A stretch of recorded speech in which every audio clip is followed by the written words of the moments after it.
By now, you've probably heard my magic wand story. It's a brand that's been part of my personal journey for more than 20 years. But no matter how many times I sing Magic Wand's praises, I'll never be able to fully capture the story of this incredible brand.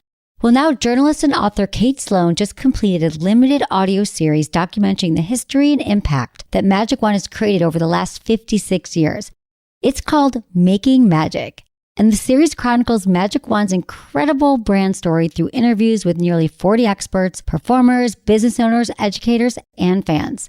So I got a sneak preview of this series, and what I loved is that Kate weaves together snippets from all their interviews into this amazing story arc. She covers Magic Wand's journey from appliance store massager to its legendary influence on culture and sexual independence, and it's all just fascinating. The first episodes of Making Magic are available now at makingmagicseries.com or on all popular podcast platforms. Just search for Making Magic or visit makingmagicseries.com today.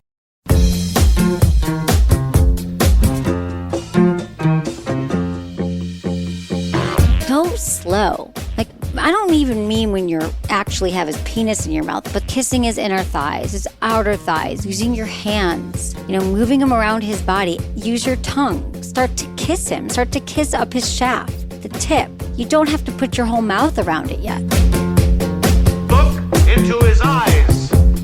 They're the eyes of a man obsessed by sex. Eyes that mock our sacred institutions. Bedroom eyes, they call them in a bygone day. You're listening to Sex with Emily. I'm Dr. Emily, and I'm here to help you prioritize your pleasure and liberate the conversation around sex. Do you remember your first time? It could be your first time using a dating app, your first orgasm, your first time doing oral sex, or your first time even having a healthy sex conversation. Well, no matter what it is, all firsts have a certain level of curiosity, and we also get intimidated. Sometimes we have fear, and that just holds us back from actually trying anything new. So what I'm doing in this episode is I break down your questions into easy-to-follow steps. Or maybe you're a pro. This episode is going to help you feel prepared to tackle anything new in your sex or dating life. Intentions with Emily. For each episode, join me in setting an intention. I do it. I encourage you to join me and do the same. It really helps to ground yourself in what you want to learn. It could be, I'm afraid of not being good at things, so I don't try anything and don't know where to start. Mine is to give you all the tools you need to make every experience as successful as possible, whether it's your first time or your 50th time. Also, we have a lot of new listeners to the show. So hello and welcome. Just so you know, we have so many podcasts. A lot of you I know are going back and listening to the early ones, which is great. Sex is evergreen. Have fun. And also, we have a new website we launched. It's completely updated so you can find information of what you're looking for. We have a lot of articles, podcasts, great new guides. They're downloadable guides. Our yes, no, maybe list, communication tips, edging. So check them out at sexwithemily.com/guides. You can follow me on all social media, Sex with Emily, and you can also send your questions, feedback at sexwithemily.com. Enjoy the show. Before we get into the first experiences, we got so many emails from you and questions all the time saying, how do I have this conversation? How do I ask for what I want? How do we try kinkier play? But I want to just remind you why it might be hard for you to do things outside your comfort zone. We get comfortable in life. We're not going to get hurt here. No one's going to reject us. We're going to be sort of following the status quo. And it's fine, right? Nothing's wrong with it. But for so many of us, life just feels the same all the time. Everything just becomes a little bit boring. A lot of us all crave, most of us, we crave variety in a relationship. Yeah, our sex might have been amazing at the beginning, but if you're doing the same thing over and over again or it becomes a routine, that's just when we start thinking, maybe I want to try something new. And this is the chance to change it up. Now, a lot of us don't change up things when it comes to sex or our relationship. We do not try anything new because we don't want to rock the boat, but we also are nervous of being rejected. We're nervous that our partner is going to think that we're blaming them for something, that they're actually bad lovers, so we just don't do it. And so a few tips I have, just remember this. First thing getting in your way is probably fear. Fear is stopping us from doing so many things. Don't be afraid to try it, try a new skill, Everyone's a little nervous with something new. I'll bet your partner's a little bit nervous too that you're even talking about sex. But that can bring you together, and that's going to be a really great hurdle to jump through. Just facing your fears and doing it anyway. Another thing is start small. You don't have to have the whole conversation at once. You don't even have to be perfect at giving oral for the first time. You can take baby steps. The other thing is, this is the most important thing. I want you guys to persevere. Don't give up on something right away when it's awkward or uncomfortable. Very rarely are we good at something that we've never done before. Beginner's luck. I mean, sure, that can happen every once in a while, but it's not going to happen in this area, okay? So you might fall down a lot. It might feel uncomfortable and awkward, but eventually you stand back up, you keep going. It's never as bad as you think. And I promise you, if you follow these tips and try some first in your relationship, it will strengthen your relationship. It's going to help you with all that. Maybe you've been feeling bored or there hasn't been a lot of variety and things are the same. This is the time. Do it. Face the fear. Have fun trying something new. I'm here for you. All right. This email is from Nicole, 26 in Arizona. Dear Dr. Emily, I'm 26 years old and I've had a few relationships, but I'm with my life partner. Since I've been with him, it's brought to light how out of tune I am with my body and what I want. When I was younger in sexual relationships, everything was new and exciting and I thought I was doing it right. I mean, it felt good, but in my early 20s, I started to realize how important self-pleasure really is. My current boyfriend is the only one I've ever told I've not had an orgasm with a partner. Before I met him, I bought a vibrator and I wanted to learn about myself. I tried touching myself and basically I would just get bored and impatient. My mind would race about everything unrelated to orgasm. And then I realized when I tried to use the vibrator, I didn't even know how to use it. But now with my current guy, he's ignited a light in me. I've told him that I've never had an orgasm with a partner. He seems cool with it and he's really supportive and open and he wants me to feel okay. He doesn't shame me. He doesn't rush me. And you've made me feel so normal to be a sexual, passionate, loving being, but I don't know what I want still. Where do I start? How do I use a vibrator? How do I get on this journey so I can access the higher realms of pleasure and ecstasy that I know I deserve? He's made me realize how badly I do want it, but now I have no idea where to start. Thanks for everything you do. Thank you so much for your email, Nicole. So there's a few things that came out in your email here for me. First, I want to know it's great that you've come to this point and you realize that this is something that you want to try and you want to figure out. You mentioned a lot in here, like your mind races outside the bedroom, so it would make sense when you get in the bedroom that your mind is racing as well. So the best practice is to start to learn about mindfulness, meditation, breathing. You can take a breathwork class online, and then that's going to serve you when you get into the bedroom. Important to prioritize it a few times a week. You time, where you can lock the door, set the mood, definitely get some lube, and block out all distractions. And this is just your time to start to figure out your body again. The goal, though, is exploration and not orgasm.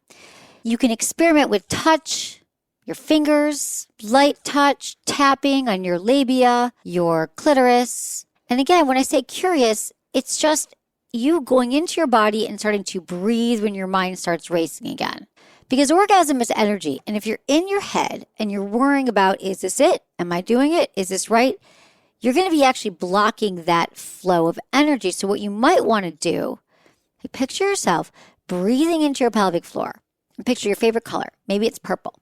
And then when you are inhaling, picture a light, purple light coming up from your pelvic floor all the way up to the top of your head, breathing in and then breathing out again. And I find when I have something to go back to in the moment, it gets me away from my thoughts. You might even be able to picture the arousal building in your body and moving through it. It's kind of what an orgasm is. So experiment with different kinds of touch. Use the vibrator if you want. And this is a practice. So it's okay if your mind races and it doesn't work the next time.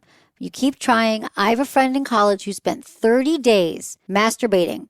And it wasn't until the third week that she finally had an orgasm. She did it every single night.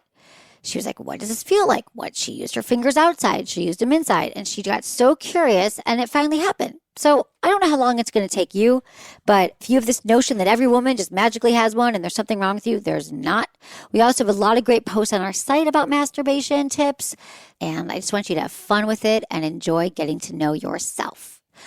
All right. This is Tyler, 27 in Boston. Dear Dr. Emily, my name is Tyler. I'm a new listener to your podcast, and I love how you break down and talk through each topic. What brings me here is I'm curious to know how real cuffing season is. I bring this up because I'm 27 years old living in Boston. I got out of a 2-year relationship 5 months ago, and it was hard to be single again, but I went back to therapy. I listened to some dating advice books. I even started working out again. I lost 20 pounds, and I'm happier than I was a few months ago. And even with therapy, being in better shape, and new dating advice, I'm not having any luck on the dating apps. I'm using Tinder and Bumble and Hinge. And I also noticed that women are looking for a lot of similar qualities. Someone who's funny, make them laugh. Someone who's career motivated, knows what they want out of life. Someone who's in shape and is active. And I'm all of those things. I even do comedy as a hobby. I have a really good job and I know what I want. I'm not trying to throw a pity party, but I've noticed the number of matches I've been getting have been decreasing significantly over the last few months. Do you think cuffing season is a contributing factor? I mean, I imagine COVID is also a big factor, but I want to know what you think this could be. All right, Tyler, thanks for your question. And you sound like a really solid guy. You're doing the work on yourself. You've been to therapy. You've lost weight. You know what you want, and you're thinking about all the right things. So I just want to give you credit right there because not every guy is like that. I appreciate a man who's actually done the work on himself, right? So I want to know first, what are you saying in your messages when you meet these women? Are you being direct? Are you just saying hi? I know a lot of women, if a guy just says hi, they're just going to delete it. They want to know that you read their profile, that you have something to say. Use your comedy skills here, right? This is what you've been preparing for. And ask her questions, make sure that you read the profiles. And I like the idea of making a plan right away. And I know that during COVID, it's not as easy to meet people right now, but I recommend making a FaceTime date, Zoom, something so you can sort of get to know the person. You can say, I have 15 minutes, let's chat for a few. And this just helps kind of weed other people out. And then you're automatically making an immediate plan because it's really frustrating to go back and forth and you keep texting with someone for weeks. So I would be direct and specific. Make sure you read their profiles. Also, what about your profile?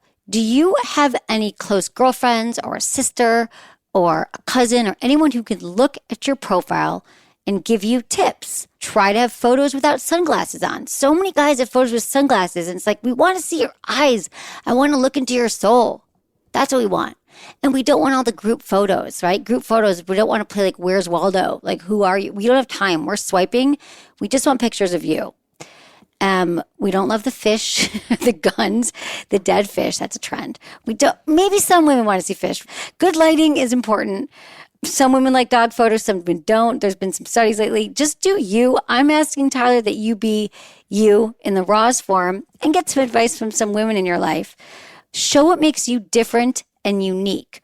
Where do you stand out? Rather than saying, I like tacos and going to and watching Netflix, like who doesn't?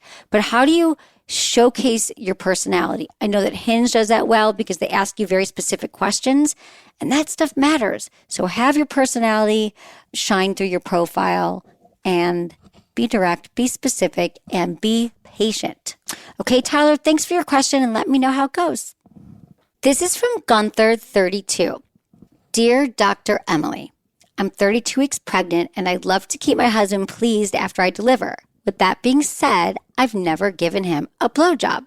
I know you've said many times how important oral sex is, but I just don't like the thought of a penis in my mouth.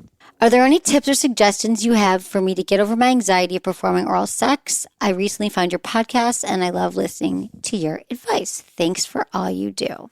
All right, Gunther. Well, congratulations on your new baby. You're going to be a new mom. So I don't think you have to right when you come home from the hospital, go out and give your husband a blowjob. But I'm sure he's going to appreciate it so much that you're thinking about it. And you could let him know if you haven't that it's something that you've been thinking about, because sometimes just the anticipation of talking about it and letting him know that you can't wait to do it and you're ready to do it can be just as hot. First, let's talk about the fear of having a penis in your mouth. I'm just wondering to look at where that came from. Were there some messages growing up that maybe it wasn't cool to have a penis in your mouth? Or do you know some friends who had some weird experiences with it? So that's something to examine right now. And also, here's the thing about oral sex is that I don't want you just to be doing it because you think, oh, my husband's going to like it. But I want you to know that the cool thing about oral sex is once we remove all of the shame and all the worries we have around it and you get into it, you realize that there's actually pleasure in giving and receiving. Trust me, I know. It might not sound that way. Why do they call it a blowjob? I don't know why they call it a blowjob. That's just not good marketing for the blowjob either, because then everyone giving a blowjob is like, I have a friggin' job right now. So once we clear all that out and you're like, okay, I really want to try something new. Just like all of my tips with sex, any sexual act, go slow. Like, I don't even mean when you're actually have his penis in your mouth, but the whole experience of kissing his inner thighs, his outer thighs, using your hands, moving him around his body, and maybe not even going right for his penis. And then you can just start to use your tongue, start to kiss him, start to kiss up his shaft, the tip. You don't have to put your whole mouth around it yet. And then you can start checking in. And I'm sure that you'll know, like, penises talk to you and you'll be able to tell how he's reacting. But also that, like, this penis is attached to a man that you love, the father of your child. And that's an important thing, too, to realize that, like, it's a part of someone that you love and it's a loving act. And so you don't have to, like, take the whole penis in your mouth first time. You can just kiss it. You can look at it. You can get to know it. You could say, hello, penis. I've never seen you at this angle, and just kiss it like you would kiss his mouth. I mean, a lot of oral sex is kind of making out with your partner's genitals. And then the next time, maybe you can put the tip in your mouth. And then the next time you can start to explore with your tongue. And you can start to put it in your mouth and move around. And gosh, I wish I got to know blowjobs that way. I was sort of pressured into it by a boyfriend. And I didn't know what I was doing. So what I love is that, you let your husband know that this is an experience that you want to share and you want to have together. And then once you get there and you have the penis and his penis, you'll start to develop your own relationship with it, because that's what happens. And you want to avoid teeth. So you kind of put your lips over your teeth because that could be painful. And also an important thing here is having enough saliva, which is why I love adding lube. You might love flavored lube. Muse makes some delicious lubes, like they're salted caramel, they make mint chocolate, fun flavors that you can play with. So it will also taste good. You could also put it in your mouth and kind of do like a vacuum. I don't know if this is too advanced, but if it's in your mouth and you're sort of sucking in, think of like a vacuum. That can also feel really good. You also can lick it and then you can blow on it. So play with different temperatures and sensations. But I think that your husband, who is now, you have a baby together, is going to be so happy that you're just trying. We're so hard on ourselves. We think we have to be perfect at everything. But the fact that you're trying is amazing. Make sure that if I have to sum this up for you, it would be into it, be enthusiastic. Make sure you use enough lube, that you go slow, and use your hands. Okay, this is from Christine, 28 in Costa Rica. Dear Dr. Emily, I have a healthy sex life with my boyfriend. We both like trying new things. However, I've been wanting to try things like bondage and having him dominate me. The issue is he's very timid with those things, even though I try to make him more comfortable with the idea, even if we're just talking about it. I took him to a sex shop a few weeks ago, and it was frustrating because he looked like he was afraid to look. What advice can you give me to approach this topic, and where can he go to learn more to be dominant in the bedroom? All right, Christine, thanks for your question. So here's the first thing, is that remember that anytime we ask our partners to do something, it's something new, right? It's a skill set. It's something that he's never tried before. He's never done it before. And so our partners will often seem very shy and hesitant. But just like everything, it takes practice. And it might also help him to know more about your fantasy. So get clear on it. When you say you want to be dominated, what do you mean? Do you just want him to be more in control? Do you want him to be more assertive? Do you want to be spanked, tied up? Do you want him to talk dirty? Like, what are you envisioning in your head? Because once you get clear, then you can bring it up in a neutral setting to him, timing, tone, and turf, outside the bedroom when you're hanging out, and you just say, hey, I know I've told you I want you to dominate me, but I thought it would be helpful for me to explain it in more detail to you. Like, let him know why you have this fantasy. What is the source of your arousal? Sometimes that's helpful. You could say, oh, well, I saw this scene once in a movie, or I was watching porn, or I had this fantasy, and then you can let him know why it turned you on. So giving him more context. Here's the important thing, and this goes for any sex conversations that we're having. You have to reinforce that you love having sex with him, that this isn't a criticism, and there's really nothing wrong, but it's something new that you want to try. And you might have to say that a few times. So, for example, if you want to be more assertive, you can say, like, I just want you to tell me what to do. I want you to boss me around. Tell me to get on my knees, call me slut, and you can do whatever you want. I mean, think about the scenario that you actually want him to try. And then again, you can acknowledge and let him know that you understand it's something new, take the pressure off, and have compassion for him, because I love that he's willing to try anyway, because there's a lot of people who are like, wouldn't even want to try to please their partner. Also important to pick a safe word.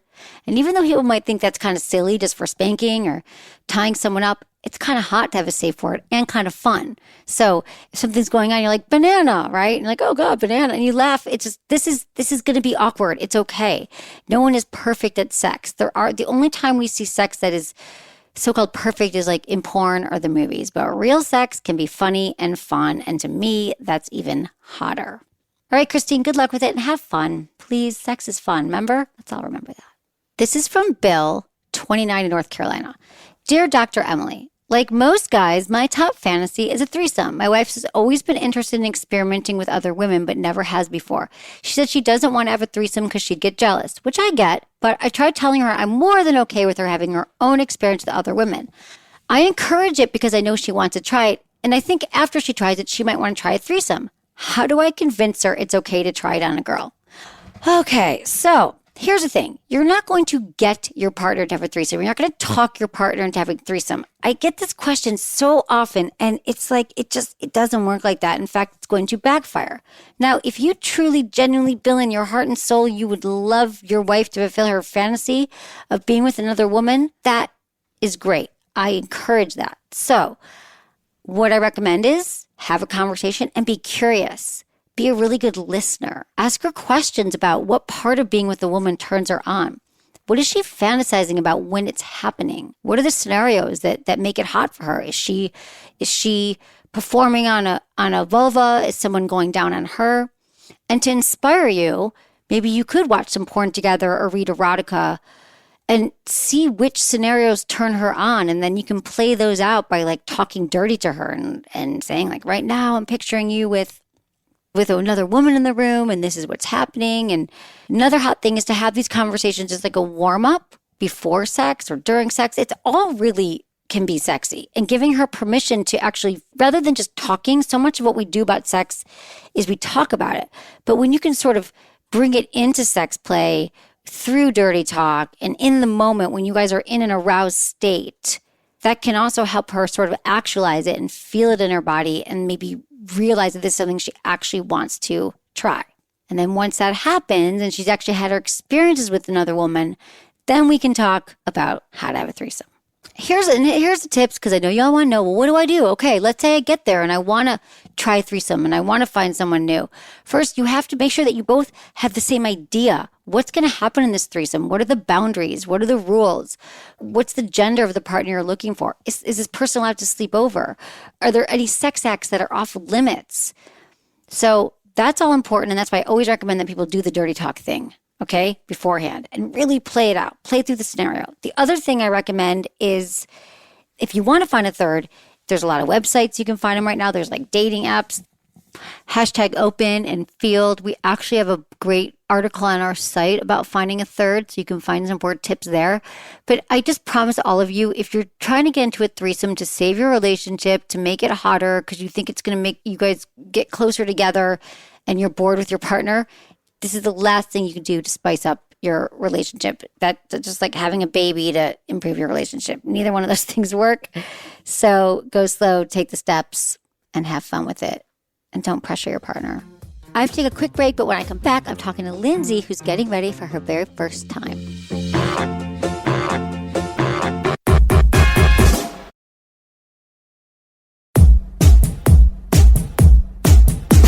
Let's talk to Lindsay, 19, in California. Hi, Lindsay. Hi, how are you? I'm good. Thanks for calling. What's going on? I'm 19 and I'm deciding, I originally wanted to save myself for marriage. That was just a personal choice. But I've been in a relationship with my boyfriend for close to a year now, and he's also a virgin, and we decided we want to go ahead and make love to each other. But I'm really nervous being young and getting pregnant. So I've been on birth control for 3 months now. I also, with the aid of my mom, got like spermicide and condoms and have them here in my house. But I don't know if birth control alone is fine. I mean, I would like to have sex without a condom. We're both, virgins, like I said. Yeah. But I'm nervous about pregnancy. A little background story to this is also he likes to watch like hentai, which is like Japanese anime porn. And if porn's already not realistic enough, with humans, like real people, I know the cartoons, a little bit They're more. not. So, Right. yeah. So I've been getting into it, and it actually does turn me on. Okay. Well, that's good. But I mean, great. I mean, so you're doing the work there, but yeah, it's just not realistic, right? It's not how sex goes down. So we've been sexting, like really, really crazy sexting, and it really turns me on. But my thing is, now I'm worried about the first time we do it, that we're going to have all these expectations, and that's also my worry. First off, what kind of experience have you guys fooled around before? Have you done everything but? Yeah. You've done it. Oral sex on it, and he seems to enjoy that. Okay. And we touch each other and all that. Yeah. Okay. And has he performed oral sex on you? Once. Okay. Okay. And have you had an orgasm before? Have you masturbated? So my mom actually got me my first vibrator probably like 3 months ago, and I was kind of hesitant to use. So I actually been masturbating since the hentai, which I started watching probably like 2 weeks ago, and finally using my vibrator. I'm masturbating a lot lately. Okay, yeah. To where I even been using the shower head, and that's amazing too. Yes. So I already know I can orgasm. Great. Great. You're doing great. So let me tell you about all this stuff, Lindsay. You're doing great. I mean, you're doing all the things, and I love that your mom's like supportive of your sexual health. I think that's great. Honestly, if you guys are virgins and you're on the pill for 3 months, you don't have to wear a condom. It's pretty safe. I mean, it is safe. The birth control pill, if you take it every day and you don't miss a day, is like 95% effective. Okay. So that's why you take it. Now, as far as expectations, I don't know. There's all these myths around, like you're going to bleed or you're not going to bleed. It's going to hurt. It's not going to hurt. And the truth is, it's different for everybody. And so I think the more that you guys could really just breathe and slow down and not put so much pressure on yourselves for it to be any certain way, because I guarantee what you're seeing in the hentai too is like, it's fun to watch, but it's not necessarily giving you instruction manual how to have sex. I haven't seen it in a while. I'm trying to think of it. So it's just more like look into each other's eyes and communicate. It's really about going slow and paying attention to each other and breathing together and lots of turning each other on first. And it sounds like you guys have been doing that for a year. But make sure you're already aroused and turned on and you're not just rushing through it. Yeah. I mean, but I think that your concerns are completely valid and normal. And I hear this a lot. And now with porn in the last 15 years, it's even harder because then people are assuming it should look like that. And it doesn't really look like that either. So just know that you're not supposed to be the experts right now. It's your first time. Okay. So I love that you're with someone that you love and that you care about. And you've already masturbated. You know, you're checking all my boxes for healthy sex the first time. Yes. Well, I love listening to you. So thank it's you. been amazing. That's where I've gotten all my knowledge from, pretty much. So do you think the spermicide would be a good idea or it doesn't really matter? Spermicide can work, sure. I mean, you could use that instead of like, you could use that as a lube as well. I mean, yeah, you could. The pill is really effective if you're taking it every day. You're not going to get pregnant. And there's only like 5 days a month where you actually can get pregnant. For women, that's when you're ovulating, but you're not even really ovulating when they're on the pill. It's like a fake ovulation. It's stopping your period altogether. So, but if it would make you feel more relaxed, Feel free to use spermicide or use a condom, but I don't think if you've been taking it every day, it's when women don't take it or they forget and then they take 2 in a day. And that's when it's less effective, but the birth control pill is really effective. But yeah, I think you're pretty safe. And I love that you're being so careful, but I don't think you have to, only use condoms if you want to. Yeah. Is it okay for him to like that, the porn and stuff, and me not feel so like I have to compare myself or this is what happens. You know what, Lindsay, let me tell you this. It's really common right now for people to watch porn. I hear it more from men than women who watch a lot more porn. And it's also normal for women to feel intimidated by it and to wonder if they're not doing it like the women in porn and that their partner desires something else. But I have to tell you that the porn watching is something that it's a release for us to orgasm and to watch porn. And it doesn't mean that he wants you to be something different, doesn't want to replace you. But I understand the feelings. And I think the more that I educate people around this, that like, it's not a substitution. It's not going to replace you. I don't believe he wants you to be a Japanese anime character or wants you to do things in that. You know what I mean? But it's really just confidence thing. And I think I guess I don't know how to say this, that it's men are going to watch porn in relationships, out of relationships, in really healthy relationships when they're having amazing sex. They're still going to watch porn. And that doesn't change. And so I want to be, accepting of it and why I've watched it, because it actually does turn me on. I mean, obviously I see that, but I think of him when I'm watching it. So that kind of put me into the perspective of being more accepting about it. That little fear is still there, but, he reassures me and tells me that. So, yeah, I mean, that's the thing. I mean, I love that you're really self-aware, and I love the way you're talking about all this stuff, because these are all concerns. And so I'm glad he's here. And I would also try to find porn that you like as well. Like there's Erica Lust. You have to pay for it, but she's got like female-friendly porn. It's like porn that's more realistic than what you would just see on Pornhub. And then the other one is Make Love Not Porn. I believe that her website, Make Love Not Porn, has porn that's more real sex, more realistic. Try Quinn is audio erotica. I don't know. I love listening to audio erotica because then I can really just sort of focus on my own pleasure and hearing the voices. Try Quinn, I believe, is a free one. It's not an app, though. It's Quinn. Perfect. But try to figure out what turns you on, okay? And then you'll understand that this is not a substitution. But find your own thing, okay?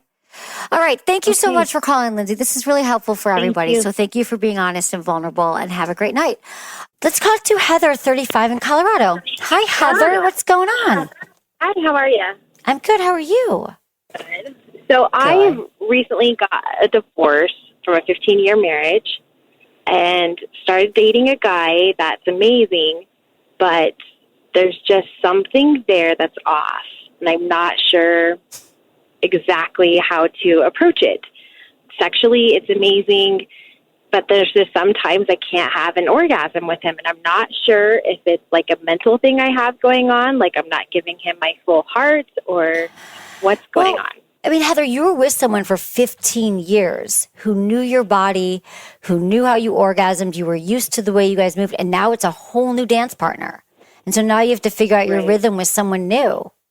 Is he doing the same kind of things that you would do with your husband? Does he know what turns you on? He does, yeah. And it's like I get there, but then it just like automatically like shuts down. Yeah. How long have you been dating this guy? For about a year.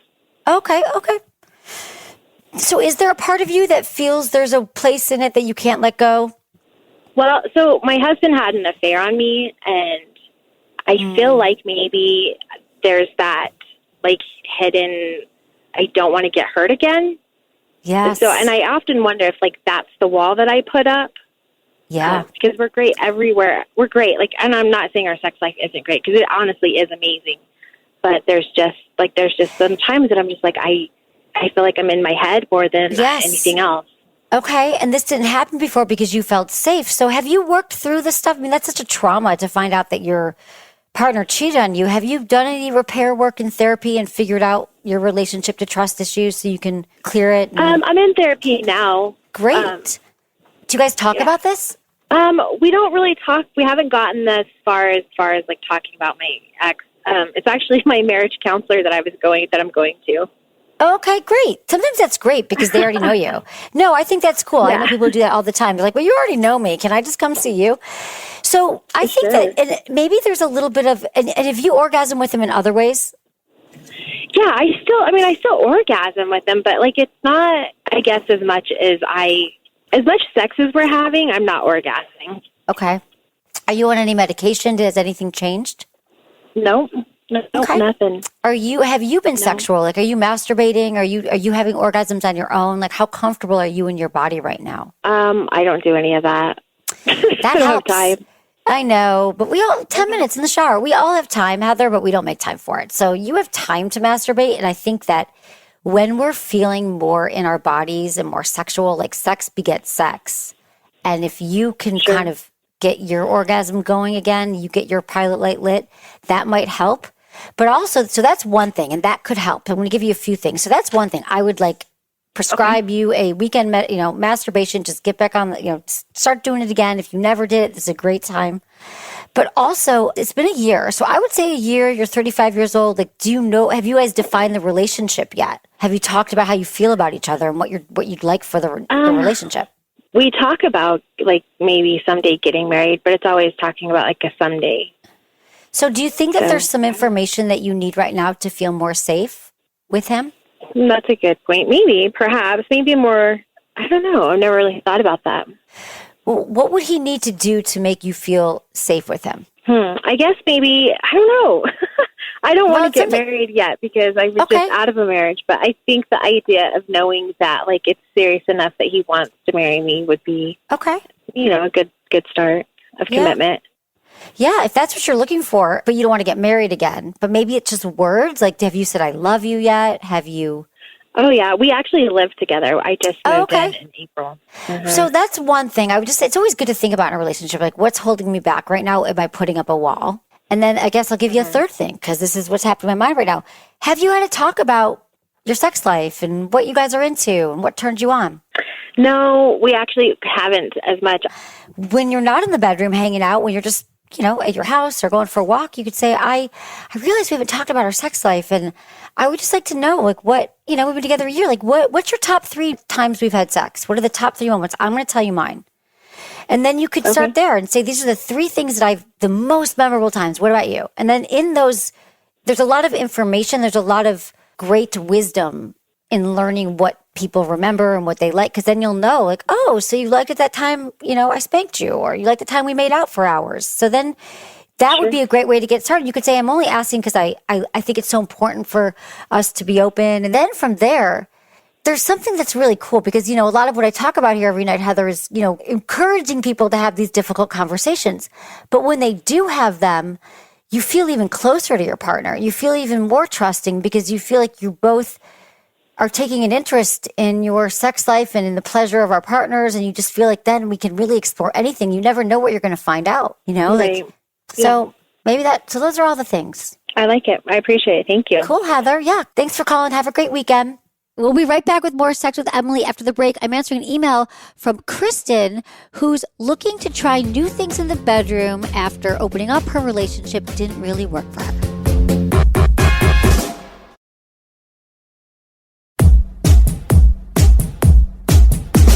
I'm going to answer a couple of emails. If you want to ask me a question, you can always email me feedback@sexwithemily.com or just go to our website, sexwithemily.com/assemily. Always include your name, your age, and how you listen to the show. All right, you can change your name. I'm totally cool with that. We got Kristen, 47 in California. Hi, Dr. Emily and team. My husband and I have been married for 2 years. We dabbled in the lifestyle, which means swinging, before we were together. I tried, but we did not feel a good balance and boundaries. For him, it's all the way or none at all. Now I feel like our sex life is becoming too vanilla and ho-hum. How can I spice up things without resorting to having sex with other people? Thanks for any advice. See, here's a perfect example. They tried it, didn't work, but they still want to keep it hot. My recommendation is to go do the yes, no, maybe list on our site. It gives you a bunch of sex scenarios to choose from. Are they a yes for you? Are they a hell yes, a hell no, or a maybe? And then compare those lists. Are there things on the list that maybe you thought that maybe you both want to try? Maybe you want to learn to give erotic massages to each other. Maybe you want to have anal sex. Maybe you want to do some spanking. It has everything on there. But let's try to think about, for you, Kristen, if you both liked swinging, but now you don't. Are there elements, what was it to swinging that you liked? Maybe you could do more role playing.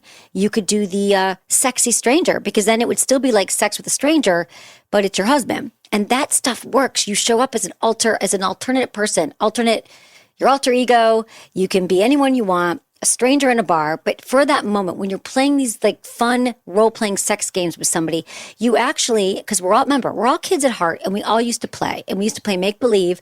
And I promise you, I can't think of a better time to bring it back than with your sex life. This stuff works. So I would recommend that. And I would recommend continuing to explore your boundaries with him and continue to talk about these things, like what are your hottest moments, sexual moments. Write down 3 things that you both love about your sex life. Swap the list. All right, you guys, I always say you can't go from 0 to anal. Well, that's why I am saving the best for last.